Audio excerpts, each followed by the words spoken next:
100 billion neurons के साथ हर बच्चा इस दुनिया में पैदा होता है। Why brain is most powerful organ of the body. तो जो फोकस है, क्या इसको लर्न किया जा सकता है, क्या ट्रेन किया जा सकता है? ये तो भगवान तय करता है कि हम अपने दिमाग को कितना जानते हैं। कुछ बच्चे जितना दिमाग लगा ले, किताब कॉपी लेकर बैठे रहते हैं, लेकिन उसके बावजूद भी अच्छा स्कोर नहीं कर पाते। रात को सोने के लिए आप किचन में नहीं जाओगे, बेडरूम में जाओगे। लेकिन फर्क कितना है? हार्डली 1 बिलियन का फर्क है। 1 बिलियन। देखो, विराट कोहली को ठोक पीट के इंजीनियर बनाया जा सकता था, कोई निकम्मा बनता है। बच्चों को रेजिलिएंट बनाना चाहते हैं, स्मार्ट बनाना चाहते हैं, उनको दिमाग से बहुत चतुर और बहुत हाई EQ लेवल बहुत अच्छा बनाना चाहते हैं, पर हम दिमाग को समझते हैं कितना पहले, वो इंपॉर्टेंट है। Magic only happens to those who believe into it. किसी भी चीज का यूज तो बढ़िया होता है, पर मिसयूज खराब होता है। कि एक एज ए पेरेंट हम बड़ी गलती ये कर रहे हैं।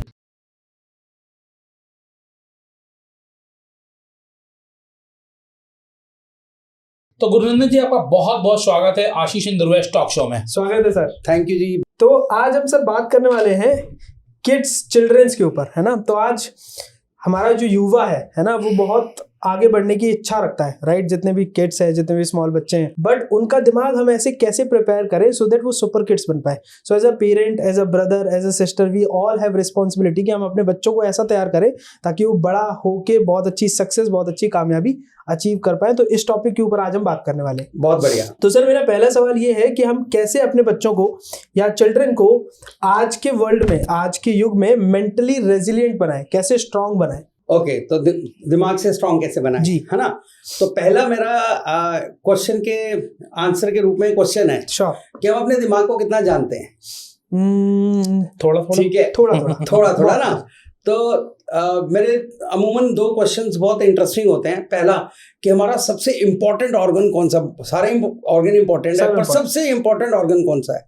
तो 95% मेरे को जवाब क्या मिलता है, आप बता दीजिए। ब्रेन ही होता है। ओके, मेरे को जवाब मिलता है हार्ट। जब मैं स्कूल में जाता हूँ, सेमिनार्स करता हूँ, और मेरा पहला क्वेश्चन ये होता है सबसे इम्पोर्टेंट ऑर्गन कौन सा बॉडी का। तो 95% लोग देते हैं जवाब हार्ट। फिर मेरा नेक्स्ट क्वेश्चन होता है सबसे पावरफुल ऑर्गन कौन सा बॉडी का। वो है दिमाग, ब्रेन। ठीक है। अब ब्रेन के बारे में सबसे पावरफुल तो है, ये तो मालूम है, पर अगर मैं पूछूं ब्रेन के बारे में हमें मालूम कितना है। अगर मैं 5 क्वेश्चन पूछ लूं ब्रेन के बारे में, तो हम ब्रेन को, बच्चों को रेजिलिएंट बनाना चाहते हैं, स्मार्ट बनाना चाहते हैं, उनको दिमाग से बहुत चतुर और बहुत हाई EQ लेवल बहुत अच्छा बनाना चाहते हैं, पर हम दिमाग को समझते हैं कितना पहले, वो इंपॉर्टेंट है बहुत कम। तो आज आपके चैनल के माध्यम से मैं आपके श्रोताओं को कुछ बहुत ही इंपॉर्टेंट फैक्ट्स, सीक्रेट्स ब्रेन के बताना चाहूँगा।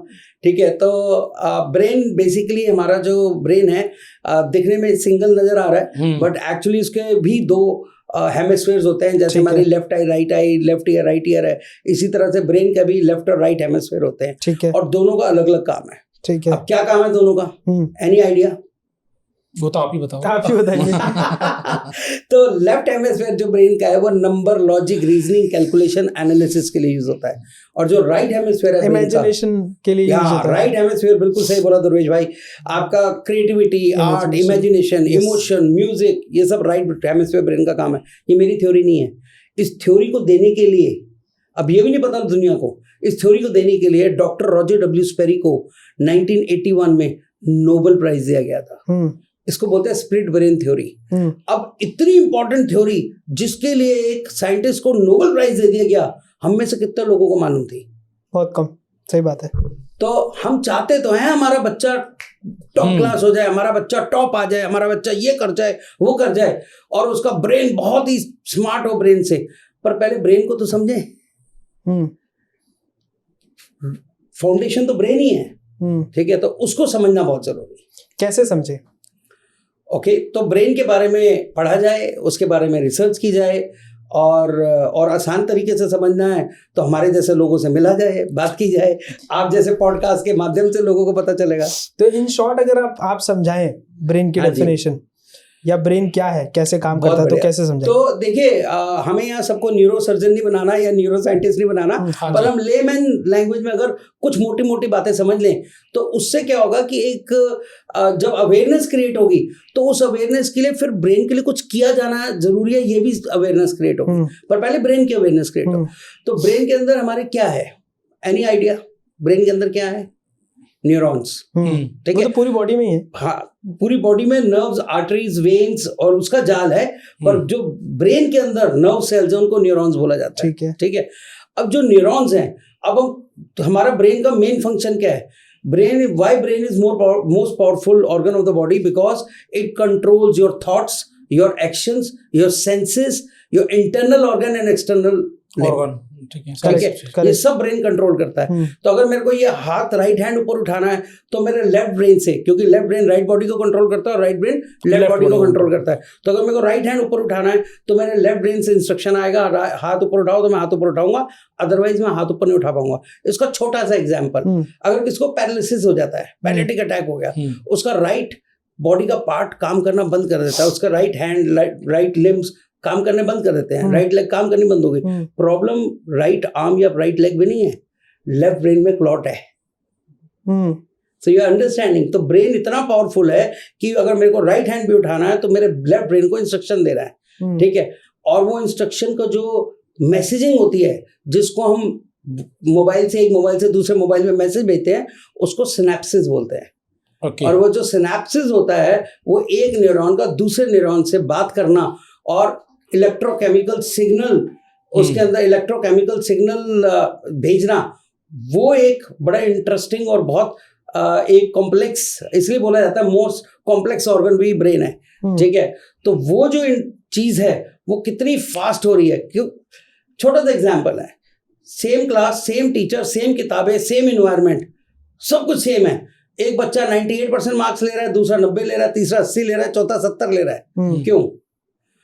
प्रॉब्लम टीचर के पढ़ाने में नहीं है, प्रॉब्लम बच्चों की एब्जॉर्बिलिटी में, कि ब्रेन कितना ऑब्जॉर्ब कर रहा है और कितना रिटेन कर रहा है ना। तो हर बच्चे का ब्रेन का लेवल अलग है और उसके लेवल के हिसाब से जो भी टीचर पढ़ा रहा है या पढ़ा रही है, वो बच्चे के दिमाग में कितनी जल्दी ऑब्जॉर्ब होकर रिटेन हो रहा है, ये गेम है सारा। ये जो और वो सब न्यूरॉन्स करता है होगा। ये जो ऑब्जॉर्ब होकर रिटेन होना है, इसके पीछे बड़ा कारण फोकस का है।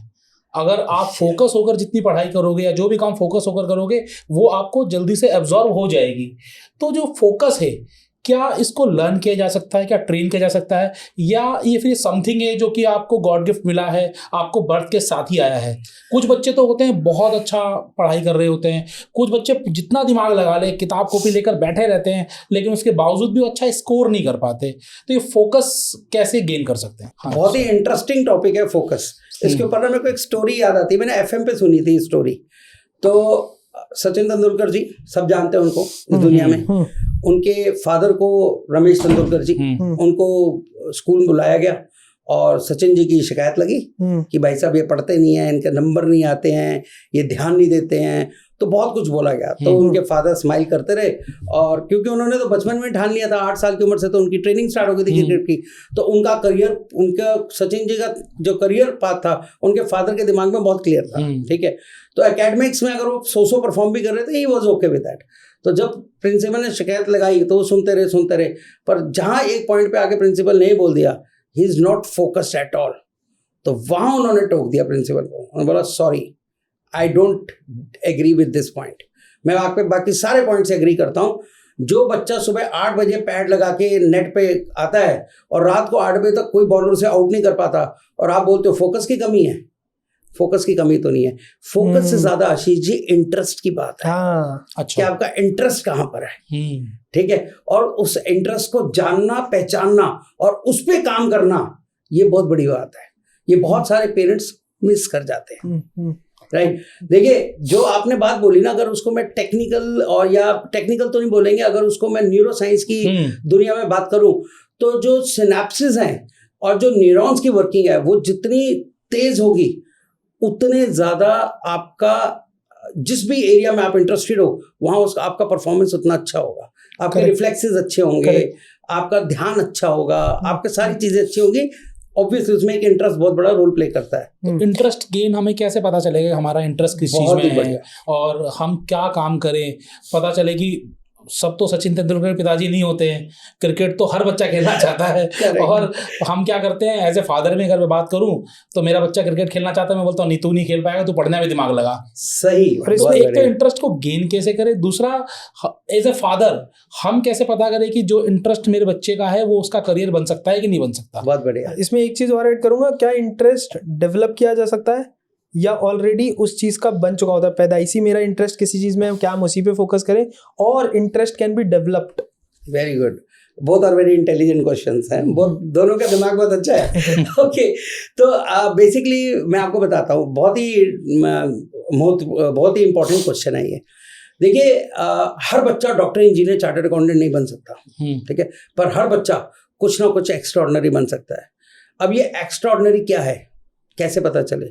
बहुत सारे तरीके हैं। अगर ट्रेडिशनल तरीके में जाएं तो टॉक थेरेपी है, और साइकोमेट्रिक टेस्ट है, डर्मेटोग्राफिक्स एनालिसिस हैं, जैसे DMIT भी बोला जाता है, ठीक है, और अभी तो एक आंखों के थ्रू आइरिस की स्टडी से भी पता चल सकता है। तो बेसिकली पर इन सबको समझने के लिए एक बहुत ही इंटरेस्टिंग और इम्पॉर्टेंट थ्योरी है जो DMIT की दुनिया में, डर्मेटोग्राफिक्स मल्टीपल इंटेलिजेंस टेस्ट जिसे बोला जाता है, उसकी दुनिया में बोली जाती है, जिसे बोला जाता है मल्टीपल इंटेलिजेंस थ्योरी, जिसको डॉक्टर हार्वर्ड गार्डनर ने दिया है, ठीक है। अब doctor Harvard gardener is one of the 100 influential people of this world, और अगर किसी ने साइकोलॉजी पढ़ा और गार्डनर नहीं पढ़ा तो उसने साइकोलॉजी नहीं पढ़ा, ठीक है। बहुत सारी किताबें लिखी उन्होंने, बहुत सारी मल्टीपल लैंग्वेज में वो प्रिंट हुई हैं किताबें, जिसमें से एक बहुत इंपॉर्टेंट किताब है फ्रेम्स ऑफ माइंड। यस। तो अगर हम उसके बारे में बात करें तो उसको मैं अगेन बड़े एग्जाम्पल और लेमन लैंग्वेज में सिखाने की कोशिश करता हूँ या बताने की कोशिश करता हूँ। अब जैसे हमारा एक घर है, हमारे घर में 7 कमरे हैं, 8 कमरे हैं, 6 कमरे हैं, अलग अलग साइज के घर हैं। अब ड्राइंग रूम जो है वो जब गेस्ट आते हैं तो उनको बेडरूम में नहीं बिठाया जाता, उनको किचन में नहीं बिठाया जाता, ड्राइंग रूम में बिठाया जाता है, ठीक है। खाना ड्राइंग रूम में नहीं बनेगा, खाना किचन में बनेगा। रात को सोने के लिए आप किचन में नहीं जाओगे, बेडरूम में सोओगे। तो हर घर में हर काम के लिए अलग कमरा है, ठीक है। इसी तरह से हमारा जो मस्तिष्क है, ब्रेन है, उसके अंदर भी 4 कंपार्टमेंट लेफ्ट में और 4 कंपार्टमेंट राइट में है। तो अलग अलग कमरे बने हुए हैं, आप ये मान लीजिए, जिनको न्यूरोसाइंस की लैंग्वेज में लोब्स बोला जाता है, LOBES, लोब्स, ठीक है। तो फ्रंटल लोब, ये सामने वाला फ्रंटल लोब है, फिर पैरेटल लोब है, फिर टेम्पोरल लोब है, और एंड में ऑक्सीपिटल लोब्स है। लेफ्ट साइड के 4 लोब्स और राइट साइड के 4 लोब्स है, ठीक है। और हर लोब का अलग अलग काम होता है। तो अभी थोड़ी देर पहले मैंने आपसे बोला कि न्यूरॉन्स होते हैं ब्रेन में, तो आपसे एक क्वेश्चन और पूछता हूँ, कितने न्यूरॉन्स होते हैं ब्रेन में? Billions. How many billions? Sometimes 84 billion है, something like that. Okay, good. बनते भी नए बनते भी रहते हैं। Okay. Let me tell you some medical facts, neuro facts, right? 100 billion neurons के साथ हर बच्चा इस दुनिया में पैदा होता है। आप रिसर्च कर लीजिए, 100 बिलियन न्यूरॉन्स। आज आप और मैं जब बात कर रहे हैं तो लगभग average 84 billion, 84 billion neurons active state में है। ओके। 14 बिलियन न्यूरॉन्स मरे नहीं है, डोरमेंट स्टेट में। 16। तो 84 बिलियन न्यूरॉन्स जो हैं वो एक्टिव स्टेट में हैं, और 16 बिलियन न्यूरॉन्स जो हैं वो डोरमेंट स्टेट में हैं, ठीक है। अब 2 बड़े इंटरेस्टिंग क्वेश्चंस हैं। अब ये जो 100 बिलियन न्यूरॉन्स हैं, इनका डिस्ट्रीब्यूशन है, तो इसीलिए कोई बच्चा क्रिकेटर बनता है, तो कोई बच्चा राइटर बनता है, तो कोई एक्टर बनता है, कोई सिंगर बनता है, कोई डॉक्टर बनता है, कोई साइंटिस्ट बनता है, कोई लॉयर बनता है, कोई इंजीनियर बनता है, कोई कुछ नहीं बनता। बनते तो सब कुछ है, ठीक है। कोई निकम्मा बनता है। देखिए, वो वहां मैं उसके ऊपर भी आऊंगा, वो चैनलाइजिंग ऑफ एनर्जी का गेम है, करेक्ट, ठीक है। आप एनर्जी को कैसे चैनलाइज करते हो, हर बच्चा यूनिक है।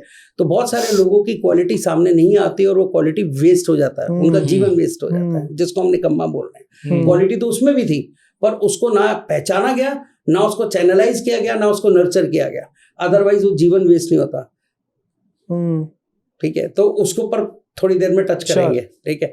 तो ये जो 100 बिलियन न्यूरॉन्स हैं, ये अलग अलग खानों में डिवाइडेड है। तो डॉक्टर गार्डनर ने जो 8 मल्टीपल इंटेलिजेंस थ्योरी है, तो उसमें जो सबसे पहले 2 खाने फ्रंटल लोब के, वो इंट्रापर्सनल और इंटरपर्सनल स्किल्स के हैं, और इंटेलिजेंस के हैं। तो इंट्रापर्सनल, इंटरपर्सनल, उसके बाद जो 2 खाने हैं वो मैथमेटिकल, लॉजिकल और क्रिएटिव के हैं। उसके बाद जो 2 खाने हैं वो बेसिकली लिंग्विस्टिक और म्यूजिकल के हैं। उसके बाद जो 2 खाने हैं वो नेचुरलिस्ट और काइनेस्थेटिक के हैं। ठीक है, तो ये 8 मल्टीपल इंटेलिजेंस हर इंसान में होते हैं। उसके कौन से लोब में कितने न्यूरॉन्स हैं वो डिसाइड करेगा कि वो जीवन में कम स्ट्रेस के साथ ज्यादा बेहतर कहां परफॉर्म कर सकता है। इसका सबसे सही एग्जांपल है 3 इडियट्स मूवी। ठीक है, तो उसको तो बनना था फोटोग्राफर, ठीक है, बिल्कुल, और उसको बना रहे थे इंजीनियर। तो अल्टीमेटली जब आमिर खान उनको मोटिवेट करता है और उसको बताता है कि भैया तू, तेरा लाइफ जो है कम स्ट्रेस में ज़्यादा परफॉर्मेंस तेरी एज अ फोटोग्राफर आएगी, ना कि एक इंजीनियर बनकर, राइट। तो ये जो चीज़ें हैं वो उसका जो इंटेलिजेंस था मल्टीपल इंटेलिजेंस में, क्रिएटिविटी में, इमेजिनेशन में, आर्ट में ज़्यादा था रेदर देन मैथमेटिकल, लॉजिकल, जो कि इंजीनियर बनने जा रहा था, जिसको फोर्सफुली इंजीनियर बनाया जा रहा था। ठीक है, इसका हो चुका था जो क्या नाम था, फरहान। हाँ। तो फरहान का डायरेक्शन या फिर उसका इंटरेस्ट इस तरफ बन चुका था, बट वो बचपन से अगर ट्रेन किया जाता और अच्छा निकल गया था। नहीं, मैं कह रहा हूँ चेंज भी तो किया जा सकता था। ओके, बिल्कुल। पहली बात मैं आपको बता दूं, इस मल्टीपल इंटेलिजेंस थ्योरी में एक चीज बड़ी इंटरेस्टिंग है कि अगर किसी का इंट्रापर्सनल का न्यूरॉन ज्यादा है, या उसको बोला जाता है इंट्रापर्सनल जो उसकी इंटेलिजेंस है हाई है, तो वो जीवन में कुछ भी कर सकता है। वैसे तो मैं आपको बताऊं, हर इंसान जीवन में जो ठान ले वो कर सकता है। ठीक है, जो ठान लिया वो कर लिया, फिर उसका न्यूरॉन से लेना देना नहीं है। नहीं है, लेना देना, पर उसमें उसकी स्ट्रगल ज्यादा होती है। ओके, तो मैंने क्या बोला, कम स्ट्रेस में ज्यादा अचीवमेंट। ठीक है, वो आपका इनिनेट या आपका इनबॉर्न टैलेंट या इनबॉर्न आपकी जो शक्तियां हैं वो उसको दर्शाता है। एक छोटा सा सवाल मेरा हो रहा है, मैंने भी अपना DMIT करवाया था और मैंने 1-2 DMIT और भी देखे हैं। तो उसमें जैसे कि 8 लोब्स हैं और हम 100 बिलियन न्यूरॉन्स की बात करते हैं, 12.5 बिलियन न्यूरॉन्स हर एक लोब में होने चाहिए। अब किसी के में कहीं 13 है, कहीं 12.5 है, कहीं 11 है, मतलब मोर और लेस इक्वल चाहिए। तो ऐसे केस में हम कैसे पता लगाएं कि कोई क्या करेगा? वहाँ लिख के आ जाता है कि आपका, मान लीजिए कि आप म्यूजिक फील्ड में जा सकते हो, आप कैलकुलेटिव वाले फील्ड में जा सकते हो, लेकिन फर्क कितना है? हार्डली 1 बिलियन का फर्क है। 1 बिलियन 100 बिलियन डिवाइडेड बाय 8 है। हाँ। तो जब हम बात बिलियंस में ही कर रहे हैं और 12 बिलियन और 11 बिलियन की बात है, तो क्या एक इंसान बचपन से जिस चीज में उसका, मान लीजिए हम किसी चीज को बनना, क्रिकेटर था आपका, लेकिन मैं बोल रहा हूँ कि आपको इंजीनियर बनना है, और वहीं पर अगर मैं आपको पुश करूं और वहां पर अगर वो मेहनत करे, तो क्या वो एक सक्सेसफुल इंजीनियर नहीं बन सकता? नहीं बन सकता। मैंने आपको क्या बोला, देखो विराट कोहली को ठोक पीट के इंजीनियर बनाया जा सकता था, पर तब विराट कोहली नहीं बनता। सचिन तेंदुलकर को भी कुछ भी बना सकता है ठोक पीट के तो बन ही जाते हैं बच्चे। ठीक है, पर वो नहीं बनते हैं। ठीक है, छोटा सा एग्जांपल देता हूँ। नहीं, इसमें न्यूरॉन्स का खेल ज्यादा है या उनकी प्रैक्टिस का रोल ज्यादा है? न्यूरॉन्स का खेल ज्यादा है। और प्रैक्टिस कोई मायने नहीं रखती? प्रैक्टिस का खेल है, क्यों नहीं मायने रखता? बिल्कुल मायने रखता है, बट अगर प्रैक्टिस वहीं की जाए जहाँ न्यूरॉन ज्यादा है, अब बताइए कहाँ खेल ज्यादा बढ़ेगा? लेकिन थोड़ा सा फर्क है, मतलब 5% का फर्क है किसी का इंजीनियर बनने में और क्रिकेटर बनने में। 5% का आप एंगल में आप अगर आप थोड़ा सा फिजिक्स को स्टडी करें, 5 डिग्री में ना जमीन आसमान का फर्क बन जाता है। इतना मायने रखते हैं? बिल्कुल मायने रखते हैं, 100% मायने रखते हैं। अब इसमें एक चीज और सर बस पूछना चाहूंगा, अब जैसे 8 हमारे पास बॉक्सेस है ना, हाँ। तो अब सब में 12.5% हाँ, हम बिल्कुल कैलकुलेट कर रहे हैं, हाँ। राइट। बट किसमें कितने न्यूरॉन्स जाते हैं या जाएं, ये कौन तय करता है? ये तो भगवान तय करता है। अगर आप जो भी बोले, बाय इनबॉर्न है वो, उसमें कोई कुछ तय नहीं कर सकता, वो इनबॉर्न है। मतलब आप इंटरेस्ट किसी का जगा नहीं सकते? इंटरेस्ट, देखिए इंटरेस्ट जगाना अलग इशू है। मैंने आपको बोला अगर इंट्रापर्सनल आपका हाई है तो आप इंटरेस्ट किसी भी फील्ड में जगा सकते हो।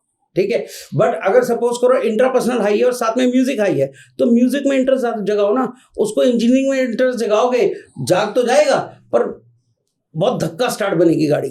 ठीक है, सेल्फ स्टार्ट वाली गाड़ी म्यूजिक में बनेगी अगर म्यूजिक में ज्यादा है तो। सर एक बड़ी गलती जो हम पेरेंट्स आपने, करते हैं, आई एम सॉरी आशीष भाई, आई एम सॉरी, आपने देखा होगा, मेरे को याद है एक बहुत ही फेमस बैंड था सिल्क रूट। ठीक है, आप ढूंढेंगे आ जाएगा, और उनका कैलाश, ठीक है, उन जो उस बैंड का ओनर था, जो उन्होंने स्टार्ट किया था, he was a MD doctor. उन्होंने मेडिकल की पढ़ाई पूरी कंप्लीट कर ली, ठोक पीट के बना दिया, पर वो जब डॉक्टर बने तो उन्हें लगा नहीं मैं जस्टिस नहीं कर पाऊंगा, मेरा पैशन तो म्यूजिक है। सिल्क रूट एक बहुत फेमस बैंड था, उसको ढूंढिए पता चलेगा आपको, बूंदे करके उनका पहला सॉन्ग आया था। सर एक तो यहाँ पर जो बातें समझ में आ रही है कि एक एज ए पेरेंट हम बड़ी गलती ये कर रहे हैं कि हम बच्चे की क्वालिटी का पता नहीं लगा पा रहे हैं, जबकि ब्रेन को एग्जामिन करके हम ये पता लगा सकते हैं कि हमें बच्चे को किस फील्ड में बचपन से लेकर जाना चाहिए ताकि वो द विराट और द सचिन बन सके। बहुत ही बढ़िया। लेकिन अगर हमें कोई टेस्ट ना कराना हो, बिना टेस्ट कराए हम कैसे पता लगाएं कि हमारा बच्चा क्या कर सकता है? ओके, अगर बच्चे की आंखों में दर्द हो रही हो तो क्या करोगे? डॉक्टर पे लेके जाएंगे, चश्मा बिल्कुल जो भी रिक्वायरमेंट होगी। पेट में दर्द हो रहा हो तो क्या होगा? डॉक्टर के पास ले जाओगे, है ना? हाँ। तो जब आपको ये पता करना है कि बच्चे का ब्रेन किस चीज के लिए बेस्ट है तो क्या करोगे? ब्रेन आपसे पूछना है कि क्या करें। Okay, very good.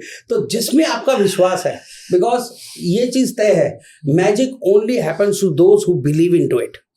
ठीक है, आप में जिस पे आपको अच्छा लगता है एज अ पेरेंट, आपको लगता है एक मैं लाइफ कोच के पास ले जाऊं, आपको लगता है कि नहीं मैं एक साइकोलॉजिस्ट के पास ले जाऊं, ठीक है, चाहे आपके दोस्ती में, रिश्तेदारी में कोई एक अच्छा पेडिट्रिशियन है, वो आपको बता देगा कि भाई बॉडी का तो मैं केयर कर सकता हूँ, माइंड के लिए ये केयर कर सकते हैं, तो एक साइकोलॉजिस्ट के पास जा सकते हैं। अगर आप रिसर्च करेंगे तो डर्मेटोग्राफिक्स के रिजल्ट्स बहुत एक्यूरेट हैं, ठीक है, और अगर आप रिसर्च करेंगे, अभी लेटेस्ट टेक्नोलॉजी आइरिस में आ गई है, तो ये तो आती रहेंगी नई नई चीजें, ठीक है। साइकोमेट्रिक टेस्ट 14 साल के बाद हो सकता है, तो 14 साल से पहले साइकोमेट्रिक टेस्ट होता नहीं है, तो वहां पर चांसेस थोड़े से कम हो जाते हैं, बिकॉज तब तक वो एज निकल गई। अगर 7-8 साल में पता चल जाए तो और अच्छा है, ठीक है, क्योंकि ब्रेन डेवलप हो रहा है उस टाइम ढालना, कच्ची मिट्टी को ढालना आसान है, एक बार पक गई तो फिर थोड़ा मुश्किल है, ठीक है।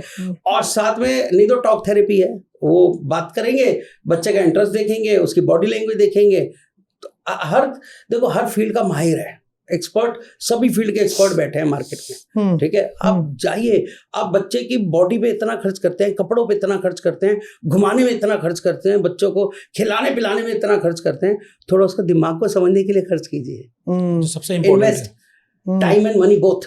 बिल्कुल। तो जानने के बाद लेट्स सपोज पेरेंट्स को अगर ये जान गए कि भाई मेरे बच्चे का इंटरेस्ट क्या है, तो उसको अब बड़ा कैसे किया जाए, परवरिश कैसे की जाए till the age of 18 so that उसका विकास हो पाए और वो कामयाब बन पाए? 18 क्यों?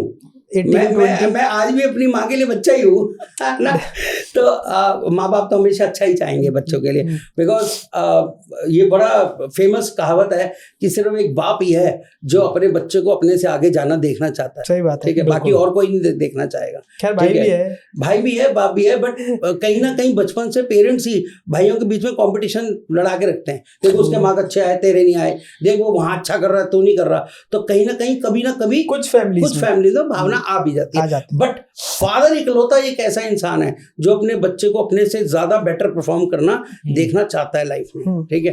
तो देखिए बहुत ही बिल्कुल बेसिक सा आंसर है कि पहले बच्चे की प्रतिभा को जानिए, समझिए, फिर उसको नर्चर कीजिए, ठीक है। आप एक पौधा भी घर में लाते हैं, उसको नर्चर करते हैं ना, उसको हवा पानी खाद उसकी केयर करते हैं, उसको उस हिसाब से बड़ा करते हैं कि वो पौधा बड़ा होके आपको फल फूल हर चीज अच्छे से जीवन भर दे, ठीक है। तो ये तो फिर अपना बच्चा है, ठीक है, तो उसको नर्चर कीजिए उस हिसाब से, ठीक है। उसको देखिए, उसको बच्चे को हम आज की डेट में बहुत सारी डिस्ट्रैक्शंस है बच्चों के लिए, उस पर पेरेंट्स को ध्यान देना पड़ेगा, समय देना पड़ेगा, ठीक है। और आज की डेट में सब यही बोलते हैं हमारे पास समय नहीं है, ठीक है। तो पेरेंट्स का एक कॉमन आंसर है, यार टाइम नहीं है, क्या करें बच्चा, हम क्या करें, टाइम नहीं है, समय बदल गया है, टाइम नहीं, ऐसा कुछ नहीं है, टाइम सबके पास है, प्रायोरिटी नहीं है। तो जो इंसान ये बोलता है ना टाइम नहीं है, मैं उसको बोलता हूँ रीचेक, इज इट टाइम और प्रायोरिटी? इट इज प्रायोरिटी, हमेशा ऐसे होता है। सर डिस्ट्रैक्शन एक बड़ा कारण है, मतलब आज के दिन मोबाइल कितना बड़ा डिस्ट्रैक्शन है, टीवी कितना बड़ा डिस्ट्रैक्शन है, बच्चों के अलग अलग तरह के इंटरेस्ट, अलग अलग तरह के दोस्त यारों के साथ मिलना बैठना, मतलब मल्टीपल डिस्ट्रैक्शन है आज के समय में, और उन डिस्ट्रैक्शन की वजह से जो उनका इंटरेस्ट है, जो उनका पैशन है, या फिर जो उनका फोकस है, वो जा रहा है। तो डिस्ट्रैक्शन से हम कैसे बचाएं अपने बच्चों को? आशीष भाई बहुत ही बढ़िया क्वेश्चन है। अब मेरे को ये बताइए, हर चीज के लिए ना एक रूट कॉज एनालिसिस होता है, सही बोल रहा हूँ गलत हाँ बोल जी, रहा हूँ, बिल्कुल है ठीक बात ना? है। तो जैसे मैंने आपको बोला, आपने बोला ब्रेन कैसे अच्छा करें, मैंने कहा पहले ब्रेन को समझिए। हाँ, आपने बोला मोबाइल डिस्ट्रैक्शन है, पहले मोबाइल को ले लेते हैं। बहुत सारे डिस्ट्रैक्शन है, पर सबसे बड़ा डिस्ट्रैक्शन, सबसे बड़ा स्क्रीन टाइम आजकल हाँ है जी, ना, हाँ जी, मोबाइल। बिल्कुल। तो let's go to the root cause analysis. ये बच्चे को मोबाइल की आदत कब पड़ी, कैसे पड़ी, कहाँ पड़ी? बच्चा रो रहा है, हमने पकड़ा दिया। हाँ, अरे और क्लासिक एग्जांपल देता हूँ।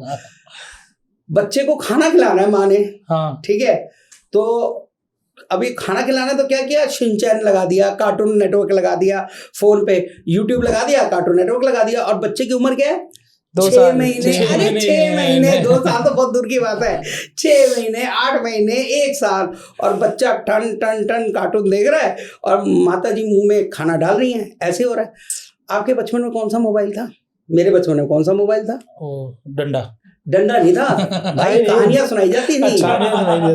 छोटे हाँ, 6 महीने में तो कहानियां ही थी। मेरी माँ ने 6 साल के हो तो डंडा था। नहीं मेरे बचपन में तो फोन ही कहाँ होंगे। हाँ नहीं थे, मेरी बचपन में भी नहीं थे। तो मेरी माँ ने तो कहानी सुना सुना के खाना खिलाया, ठीक है। पर आज की मदर्स, टाइम नहीं है, देखा, फिर मैं वही बोल रहा हूँ, टाइम नहीं है, प्रायोरिटी नहीं है, टाइम नहीं है, तो बच्चे को मोबाइल पे लगा दिया कार्टून और खाना खिलाया। अब वही बच्चे को जब आपने बचपन में सबकॉन्शियस माइंड में, उसके माइंडसेट में, उसको हैबिट में डाल दिया मोबाइल, आज आप परेशान हो रहे हो। जब वो 7वीं 8वीं 9वीं 10वीं क्लास में, मोबाइल छोड़ो, खाना खाते हो मोबाइल पकड़ रहे हो, ये पकड़ रहे हो, और बच्चा भी परेशान हो रहा है, आप भी परेशान हो रहे हो। पर उस परेशानी का रूट कॉज क्या है?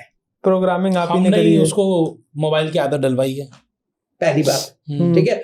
दूसरी बात, देखिए मोबाइल को ना, दूसरी सबसे बड़ा प्रॉब्लम बच्चे में कम है, माँ बाप में। मैं भी एक फादर हूँ, मेरी भी 2 प्यारे बच्चे हैं, ठीक है, और प्रॉब्लम हम लोगों के साथ है, ठीक है। हम खुद मोबाइल यूज करना छोड़ेंगे नहीं, बच्चे का छुड़वाना चाहेंगे, तो बच्चे के पास तो ट्रेसपास है। जैसे आपके पास ट्रेसपास है बच्चे के लिए, आप पड़ोसी के बच्चे को नहीं डांट सकते, और पड़ोसी का बच्चा आपको जवाब नहीं दे सकता, पर आप अपने बच्चे को डांट सकते हो, आपका अपना बच्चा आपको डांट सकता है या आपको जवाब दे सकता है, क्योंकि दोनों ने एक दूसरे को ट्रेसपास दिया हुआ है, ठीक है।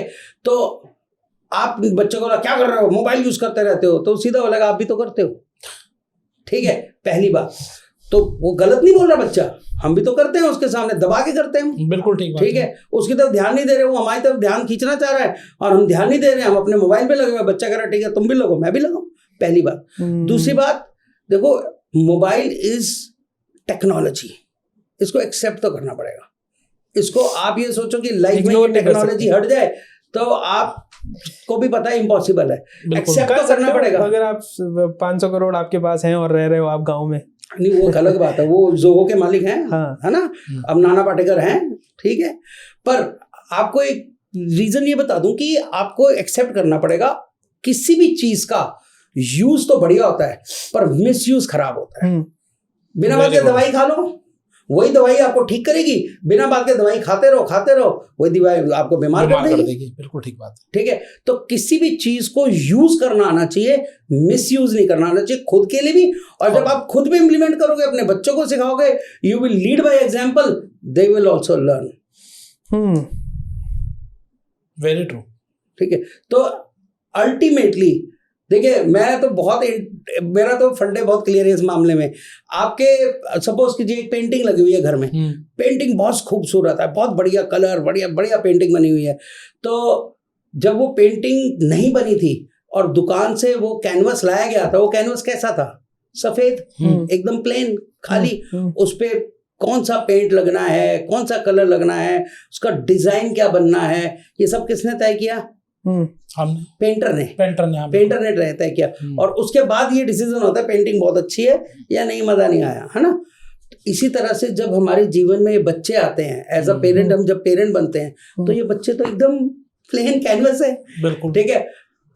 इसका नाम सपोज करो, चलो आशीष होगा या ध्रुवेश होगा या गुरुनंदन, किसने रखा? हम नहीं रखा, बिल्कुल ठीक। बच्चे ने रखा अपना नाम को, हमने रखा, ठीक है। कौन से स्कूल में जाएगा, बच्चे ने डिसाइड किया, हमने डिसाइड किया। कौन सी कॉलोनी में रहेगा, किस एनवायरनमेंट में रहेगा, बच्चे ने डिसाइड किया, नहीं, हमने डिसाइड किया। जब वो पेंटिंग बना हम रहे हैं, अब पेंटिंग जब अच्छी बने या बुरी बने, जिम्मेदार हम ही हैं। डांट किसको पड़ती है, मार किसको पड़ती है? बच्चे को। गलती किसकी है? हमारी सही बात है। तो अगर हम देखिए, अगर हम रूट में जाएंगे किसी भी चीज के, तो हमें समझ में आएगा कि कहाँ गड़बड़ हो रही है और उसका सॉल्यूशन क्या है। सर मैंने सुना है कि आइंस्टाइन का दिमाग सिर्फ 7 या 8% एक्टिवेटेड था और वो इतने बड़े साइंटिस्ट थे। तो यहाँ पर अगर हम अपने बच्चों के ब्रेन को एक्टिवेट करना चाहें, एक नेक्स्ट लेवल पर लेकर जाना चाहें, तो किस तरीके से लेकर जा सकते हैं? ओके आशीष जी, आपके चैनल के माध्यम से मेरा अपना लाइफ का फंडा, हर किसी इंसान का अपना फंडा होता है लाइफ का। तो एक्टिवेट करने वाले हम कोई नहीं है। एक्टिवेट तो वो सुपर नेचुरल पावर ऑलमाइटी करते हैं। हम ऑप्टिमाइज कर सकते हैं। किसी भी चीज को बढ़ाया या कम किया जा सकता है, ऑप्टिमाइज किया जा सकता है। ठीक है, तो ऑप्टिमाइजेशन की अगर हम बात करें तो बिल्कुल साइंटिफिकली रिसर्च टूल्स हैं, एक्सरसाइजेज हैं। जैसे शरीर के लिए एक्सरसाइज होती है, ऐसे ही ब्रेन के लिए भी एक्सरसाइज है। शरीर के लिए योगा होता है, ऐसे ही ब्रेन के लिए योगा है, ब्रेन योगा भी है। तो अगर रिसर्च करें, अगर बात करें तो बिल्कुल ब्रेन की एक्सरसाइजेस की जा सकती हैं। उससे बेसिकली जो मैंने आप थोड़ी देर पहले मैंने आपके चैनल के माध्यम से बताया था कि न्यूरॉन्स के जो सिनेप्सिस होते हैं उनको फास्ट किया जा सकता है। जो डॉर्मेंट 16% न्यूरॉन्स हैं उनको रीएक्टिवेट किया जा सकता है और यूज में लाया जा सकता है। तो बेसिकली वो जो सारी चीज़ें हैं वो पॉसिबल है, साइंटिफिकली रिसर्च्ड है और हमारे वेदास में भी लिखा है। ठीक है, तो ये सिर्फ भौतिक और आध्यात्मिक दोनों तरह से पॉसिबल और प्रूव्ड है। कोई ऐसी केस स्टडी आप शेयर कर सकते हैं जहां पर आपने किसी के ब्रेन को एक्टिवेट कर ऑप्टिमाइज कर कोई एक्स्ट्रा आपने पावर देखी हो उसके अंदर? बहुत सारे एग्जांपल हैं, पर मेरा एक फेवरेट एग्जांपल है। एक बच्ची है गोनावरी, और उनके पेरेंट्स का भी बहुत सपोर्ट है हमें। पटियाला से है वो बच्ची, 6th क्लास में थी। बुड्ढा दल पब्लिक स्कूल पटियाला में काफ़ी अच्छा स्कूल है, उसमें पढ़ती थी। और उन्होंने ब्रेन ऑप्टिमाइजेशन का प्रोग्राम किया और 2nd-3rd day of that program उसकी मम्मी अभी बाहर पार्किंग में गाड़ी लगा रही थी और वो बच्ची अंदर रूम में ट्रेनिंग कर रही थी और बोलती मम्मी आ गई। तो मैंने बोला नहीं बेटा मम्मी नहीं आई। बोले मम्मी आ गई। मैंने कहा नहीं आई। कहते डोर खोल रही है, गाड़ी पार्क कर रही है, डोर खोल रही है। जैसे उसने डोर खोल रही है वो उसकी मम्मी ने डोर खोला और सामने, एंड वी वर ज़ैप्ड कि यार ये तो सिक्स सेंस बहुत ही ज़बरदस्त ऑप्टिमाइज हुई है। और उसके थोड़ी देर बाद उस बच्ची ने बोला कि, और उस बच्चे की आंखें ब्लाइंड फोल्डेड थी टोटली। तो उसने बोला मम्मी ने ब्लू सूट पहना है, ये प्रिंट है। तो मैंने बोला ये तो आपने सुबह ही देख लिया होगा घर से आते हुए। उसने बोला नहीं, तब तो मम्मी ने नाइट सूट में थी और अभी मम्मी तो उसकी मदर जो है वो कॉलेज में प्रोफेसर है, तो वो तो कॉलेज गई थी, कॉलेज से आ रही हैं। तो उसकी मदर ने बोला बिल्कुल सही बोला इसने कि जब ये सुबह स्कूल आई है तो मेरे ये वाले कपड़े तो मैंने बाद में चेंज किए और मैं कॉलेज गई थी, तो उस टाइम मैंने कपड़े बदल के गई थी। तो शी डजंट नो कि मैं ये वाला सूट पहन रही हूँ। And we were again zapped. थोड़े दिन बाद उनके फादर का मेरे को फ़ोन आया। उन्होंने बोला कि ये अपने घर में बच्ची प्रैक्टिस कर रही थी ब्रेन ऑप्टिमाइजेशन के उसकी, और उसकी जो नानी थी वो 100 किलोमीटर दूर, सुनाम करके एक जगह है पटियाला से, 100 किलोमीटर दूर रहती। ठीक है, तो उन्होंने बोला कि नानी से बात कर रही थी वो बच्ची, और उसने बोला नानी आप तो ये खाना बना रहे हो, ये सब्जी बना रहे हो और आप ये कपड़े पहन के काम कर रहे हो 100 किलोमीटर दूर, राइट। तो वो हमने महाभारत में सुना था ना कि संजय धृतराष्ट्र को बता रहा है कि कुरुक्षेत्र में क्या चल रहा है, तो वो सीन चल रहा था उनके घर में। और उसके फादर का फोन आया, कहते यार आपने तो क्या प्रोग्राम कराया ब्रेन ऑप्टिमाइजेशन, ये तो 100 किलोमीटर दूर नानी के बारे में बता रही है। And we were also zapped. ठीक है, तो ऐसा होता है। ऐसे ऐसे बहुत सारे एग्जाम्पल्स हैं, उनमें से एक एग्जाम्पल बहुत अच्छे से दिल के करीब वाला एग्जाम्पल है ये ब्रेन ऑप्टिमाइजेशन का। तो सर आप शार्क टैंक में भी हमने आपको देखा था, है ना? हाँ जी। तो उसमें आई गेस आपके साथ आपकी 2 बेटियां भी थी। बिल्कुल। जिन्होंने आंख बंद करके नोट के ऊपर क्या लिखा है और बहुत सारी एक्टिविटीज जो करवाई, है ना, वो जो दिखाई गई शार्क टैंक में। तो ये होता कैसे? What is the science behind it? और कैसे किसी भी आम इंसान को, लेट्स सपोज जो देख रहे हैं व्यूअर्स, अगर उनको ऐसा कुछ करना है तो कैसे कर सकते हैं? आपका चैनल कमर्शियल चैनल नहीं है, इसलिए मैं कमर्शियल बात नहीं करूंगा इस चैनल में। आपका चैनल तो अवेयरनेस क्रिएट करने वाला है, बट हेड एंड हार्ट हमारा ब्रांड है, लोग ढूंढ सकते हैं, ठीक है। But at the same point of time बहुत ही इंटरेस्टिंग और बहुत अच्छा क्वेश्चन है आपका। तो पहले मैं समझाता हूँ कि वो प्रक्रिया है क्या और होती कैसे, फिर उसके बाद में बात करते हैं, ठीक है। तो जो भी आप और मैं खुली आंखों से देखते हैं, अब साइंस क्या बोलती है, खुली आंखों से देखने के लिए जब आपके रेटिना से लाइट पास होती है तो सामने वाला ऑब्जेक्ट मिरर उसमें रिफ्लेक्ट होता है। Am I right? I also agree, बिल्कुल। तो जो भी आप और मैं खुली आंखों से देखते हैं वो पार्टिसिपेंट का ब्रेन विजुअलाइज करता है। Now I'm not using the word see, I'm using the word visualize करता है। जब वो पार्टिसिपेंट कॉन्सेंट्रेट करता है, now this is the most important word in this whole statement, concentrate, एकाग्रता, कॉन्सेंट्रेट करता है स्मेल या टच सेंस पर, चाहे आंखें बंद ही क्यों ना हो। अब स्मेल और टच सेंस पे आप जब कॉन्सेंट्रेट करोगे तो कॉन्शियस माइंड से नहीं बता पाओगे, सबकॉन्शियस माइंड से बता पाओगे क्या हो रहा है। तो this is true example of subconscious mind taking over your conscious mind. आंखों से देखने की सेंस कॉन्शियस माइंड से आती है, मैं राइट? पर जब आंखों से नहीं देख रहे, ब्रेन विजुअलाइज कर रहा है, तो वो सबकॉन्शियस माइंड से हो रहा है। अब सबकॉन्शियस माइंड बहुत पावरफुल है, 90% है, दुनिया कहती है, आपने भी सुना होगा 10% कॉन्शियस माइंड है। अब एक किताब लिख दी गई जोसेफ मर्फी द्वारा, पावर ऑफ सबकॉन्शियस माइंड, ठीक है, बेस्ट सेलर सीरीज बुक है, सबने पढ़ी होगी, नहीं पढ़ी तो पढ़ लेना, बहुत अच्छी बुक थी, है ना। तो पावरफुल थी ना, ठीक है। अब सबकॉन्शियस माइंड का आपको एक छोटा सा एग्जांपल हो देता हूं। आपने जीवन में अपने 100% एक्सपीरियंस किया होगा, यही आदमी, यही कपड़े, यही जगह, यही लोकेशन मेरे साथ पहले हो चुका है। हाँ, ऐसा कभी एक्सपीरियंस किया है? इसे डेजा वू भी बोलते हैं, ठीक है। अब ये कहाँ एक्सपीरियंस किया था बताओ? पता नहीं, तो याद नहीं, अपने सपनों में, ठीक है। तो आपने ये एक्सपीरियंस किया था अपने सपनों में। अब सपने आप कॉन्शियस माइंड से देखते हैं या सबकॉन्शियस माइंड से देखते हैं? सबकॉन्शियस माइंड से देखते हैं, आंखें तो बंद है बिल्कुल। पर जब आप सपने देखते हैं तो आपको हर चीज वैसे नजर आती है ना जैसे दुनिया नजर आती है।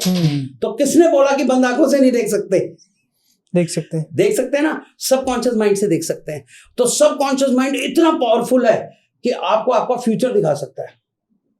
तो सबकॉन्शियस माइंड को पढ़ते क्यों नहीं, समझते क्यों नहीं? वो दोनों डिफरेंट चीजें होगी, एक तो हम फ्यूचर देख सकते हैं, ये वेरी ट्रू। लेकिन अभी हम सामने हमारे शंकर भैया बैठे हैं, विकास जी बैठे हैं, हमें इनको देखना है, हमें इन्हें प्रत्यक्ष रूप से देखना है। तो कि आंख में पट्टी बांधकर हम बिल्कुल जैसे ये हैं वैसे देख सकते हैं? बिल्कुल, मैंने अभी थोड़ी देर पहले बोला, आप मेरी बात को ध्यान से सुनिए। बिल्कुल, आपने बोला subconscious mind taking over your conscious mind. तो वहां पर क्या फिर आंखों की जरूरत नहीं है? आप विजुअलाइज कर रहे हैं, आपकी बाकी सेंसेस आपको सबकॉन्शियस माइंड को इतना पावर दे रही है कि आप विजुअलाइज कर पा रहे हैं, किताबें पढ़ रहे हैं बच्चे। फिर तो यहाँ पर ब्लाइंडनेस कोई समस्या ही नहीं होनी चाहिए। Very good question again. तो जब हम शार्क टैंक पे गए तो 23 कंट्रीज से हमारे पास पार्टिसिपेंट्स आए, क्योंकि हम ऑनलाइन ऑफलाइन दोनों करते हैं। और उसके साथ साथ हम बहुत मशहूर हुए। पर आपको पता है जहाँ मशहूरी आती है वहाँ ट्रोल भी आती है, तो हमें ट्रोल भी किया गया, ठीक है। जब ट्रोल किया गया तो लोगों ने चैलेंज दिया अलग अलग।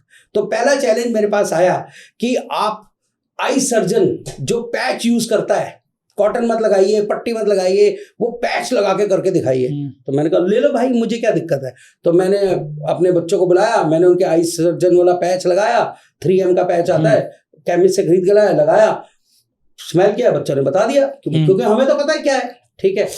एनीवे, तो लोगों को फिर कुछ लोग तो विश्वास कर गए, अब 1-2% उसमें और ज्यादा जिज्ञासु थे। उन्होंने बोला सर जी बाकी सब ठीक है, हम तो तब मानेंगे जब आप ब्लाइंड को करके दिखा दो। तो मैंने कहा लो भाई, जब हम एक अच्छे खासे बच्चे जिसकी आंखें उसको हम ब्लाइंड कर रहे हैं, तो ब्लाइंड इंसान के साथ करने में क्या दिक्कत है।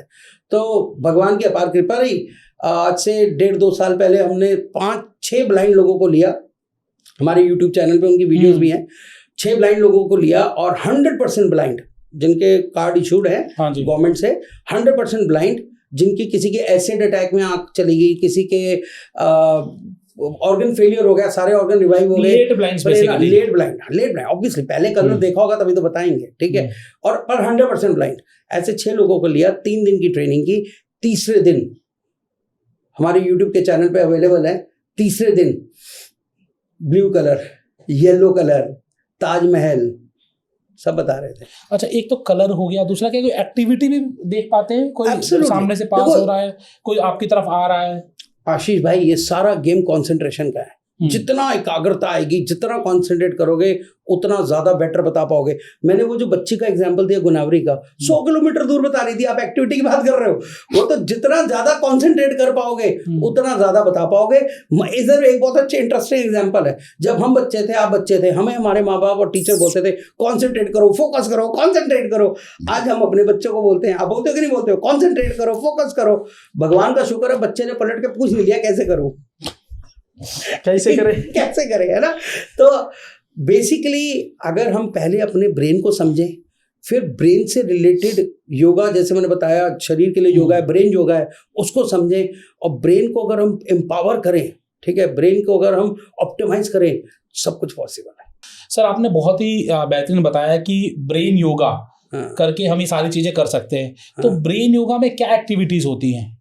तो जो ब्रेन को पहले जैसे हमने समझा, तो उसमें मैंने आपको बताया था लेफ्ट हेमिस्फीयर ब्रेन का राइट बॉडी को कंट्रोल करता है और राइट हेमिस्फीयर लेफ्ट बॉडी को कंट्रोल करता है। तो आपके चैनल के माध्यम से आपके श्रोताओं को मैं कुछ ब्रेन योगा की एक्सरसाइज दिखा देता हूँ, और आपसे भी रिक्वेस्ट करूंगा और जो व्यूअर्स हैं उनसे भी रिक्वेस्ट करूंगा कि इंटरेस्टिंग है, थोड़ा करके देखें, ठीक है।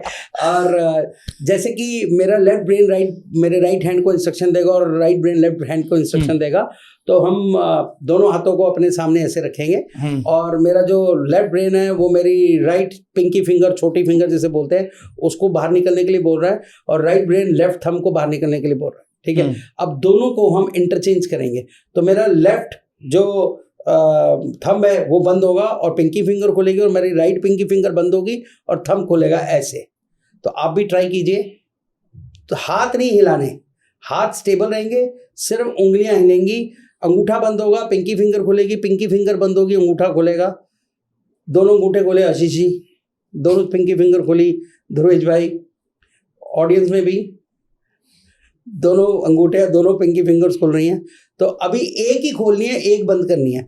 तो बेसिकली हो क्या रहा है, जैसे कि हमारा एक हाथ स्ट्रांग होता है, इसी तरह से हमारा एक ब्रेन का हेमिस्फीयर स्ट्रांग होता है। सो contemplating different instructions from both hemisphere of the brain at same point of time is difficult, not impossible but difficult, ठीक है।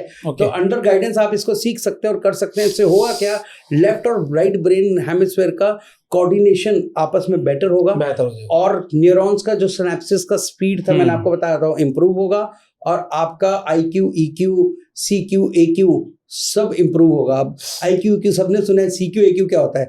CQ is a creative quotient, AQ is a adversity quotient, okay, ठीक है।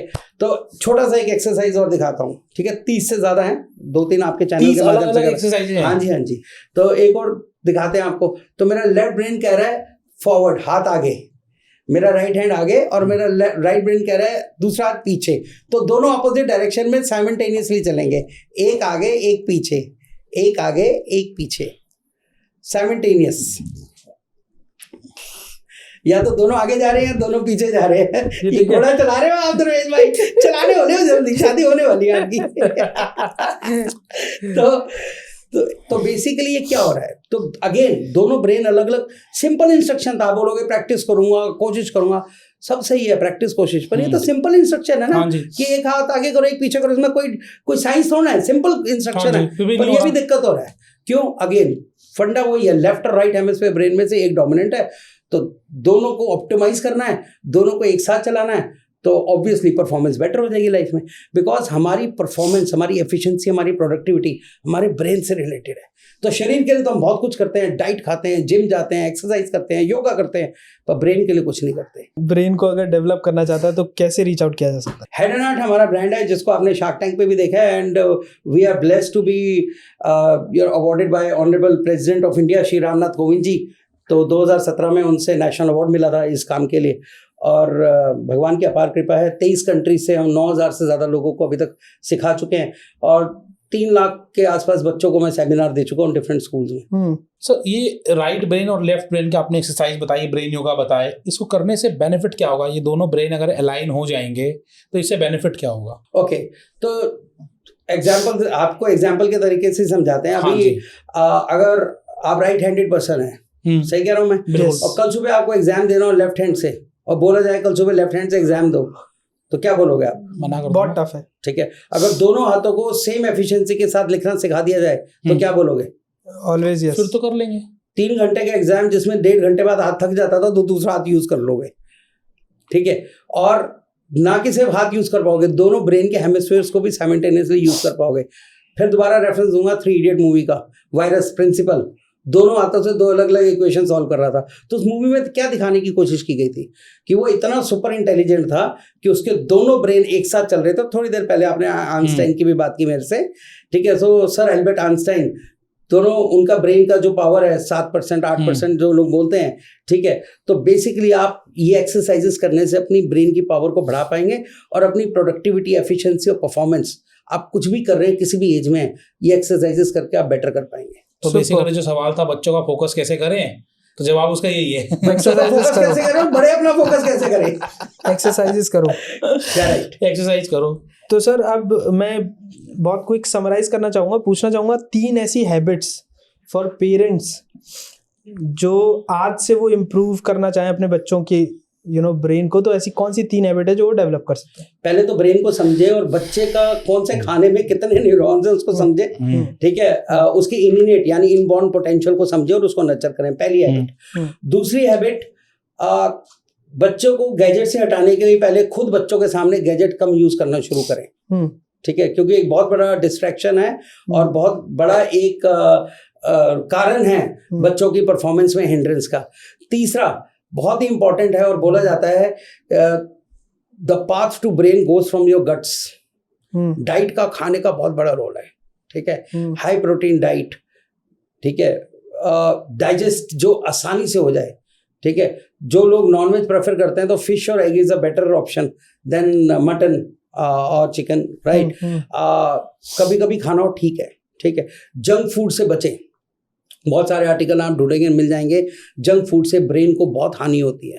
अब junk food क्या है, उसके पीछे reason समझिए। मेरे को ना हर चीज के रूट कॉज में जाने का मजा आता है और उसको समझने से ही समझ आता है कि क्यों किया जाए। बोलने से क्या होता है, बोलने के पीछे तर्क होना चाहिए, ठीक है। तो आपसे छोटा सा एग्जाम्पल पूछूंगा, आपके घर में खाना बनता है तो उसी जिस ऑयल में खाना बनता है उसको कितनी बार यूज करते हैं आप, या आपकी वाइफ कितनी बार यूज करती है? एक बार मैक्सिमम 2 बार। मैकडोनल्ड्स में चले जाइए, ठीक है, सॉरी मैकडोनल्ड्स का ब्रांड का नाम नहीं लेते, ठीक है। आप बाहर चले जाइए, बाहर जाके बर्गर बन जो खाते हैं उसकी टिक्की को उसी तेल में सुबह फ्रायर में डाल दिया जाता है, शाम तक उसी तेल में फ्राई होती रहती है। तो क्यों बोला जाता है कि 1 या 2 बार से ज्यादा यूज नहीं करना चाहिए? बिकॉज गर्म होने के बाद ऑयल की जो केमिकल प्रॉपर्टीज हैं वो चेंज होती हैं और वो हार्मफुल होती हैं ब्रेन के लिए। पूरे शरीर के लिए तो होती है, ब्रेन के लिए भी होती हैं। तो जब वो हार्मफुल होती है ब्रेन के लिए और उसी ऑयल को रीहीट किया जा रहा है, बार बार सुबह से लेकर शाम तक उसी में टिक्कियां तली जा रही हैं और बर्गर में चिपका चिपका के आपके बच्चों को खिलाई जा रही है, आप भी खा रहे हो, बच्चे भी खा रहे हैं, तो क्या कर रहे हो आप अपने शरीर और ब्रेन के साथ? खराब कर रहे हैं। तो जंक फूड में ये बहुत बड़ी प्रॉब्लम है जो पेरेंट्स समझते नहीं है। घर में तो एक ही तेल, घर वाले तेल को भी यूज करो ना 10 दिन 20 दिन 1 महीना, ठीक है। तो ये पॉइंट बहुत इंपॉर्टेंट है। तीसरा पॉइंट कि your path to your brain goes from your guts, तो खाने के ऊपर खास ध्यान देना चाहिए, ठीक है। अपनी फूड हैबिट्स भी उतनी इंपॉर्टेंट है जितनी आपकी बाकी हैबिट्स इंपॉर्टेंट है। Very true. और ब्रेन की वर्जिश कीजिए, ब्रेन की वर्जिश कीजिए, ब्रेन योगा कीजिए, ब्रेन की वर्जिश कीजिए, ब्रेन योगा कीजिए। ऐसी अच्छी एक्सरसाइजेज में, अच्छी चीजों में अपना समय और पैसे को इन्वेस्ट कीजिए। ऑसम।